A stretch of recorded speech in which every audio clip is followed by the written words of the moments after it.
I'm Gail Stotler with Vein Access Technologies. Here's a fact that's never discussed or is even made aware of with regards to the venipuncture procedure. Approximately 10% of the population is left-handed.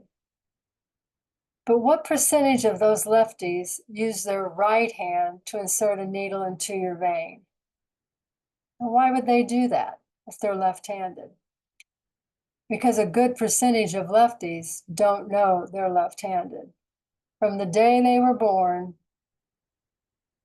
society, their parents, school systems have all made them right-handed people. Now, why is that important? Well, think about it from another perspective.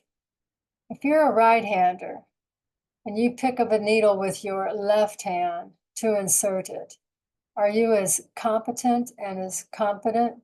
Does it feel right? Well, that's how it is for lefties who either know they are and they're trying to do right-handed functions, or they're left-handed but don't know it and are trying to act and function as a right-handed person. I know this all sounds very confusing, and it really can be. But here's how to quickly know.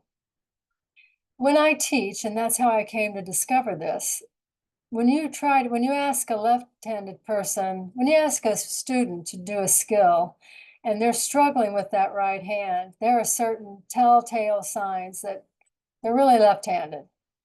And one of them is the tourniquet. So look at these two tourniquet presentations. Which way do you start the tourniquet off right when you're getting ready to tuck it?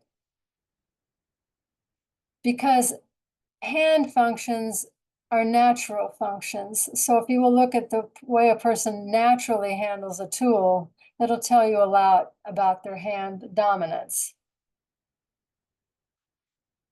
Same goes for screwing and unscrewing items. So whether it's the needle from the vacutainer adapter or it's the lid on a jar, right-handers move forward to screw and backward to unscrew. Well, for a left-hander, for them to screw something, they have to actually move their hand backwards. And then to unscrew it, they move forwards. Again, very confusing. So lefties already have to think more just to function with right-handed tools and movements. So just imagine what happens when they are required to use their non-dominant right hand for everything. Again, right-handers, imagine how much extra thought you would have to put into every function if you were forced to use your left hand for everything, including needle insertions. Now you are beginning to understand the scope, magnitude, and gravity of this particular aspect of venipuncture. In the industry, we need to recognize this. There is so much more to venipuncture than pick up a needle and stick. So every academic and training program needs to be aware of this. There needs to be an evaluation and an assessment for this, and there needs to be training for left-handers accordingly. It's time to fix this particular problem in venipuncture. VAT does just that. Vein Access Technologies is aware of this problem, addresses this problem, and teaches accordingly. To see more, visit vatmethod.com or give us a call, 618-259-7781.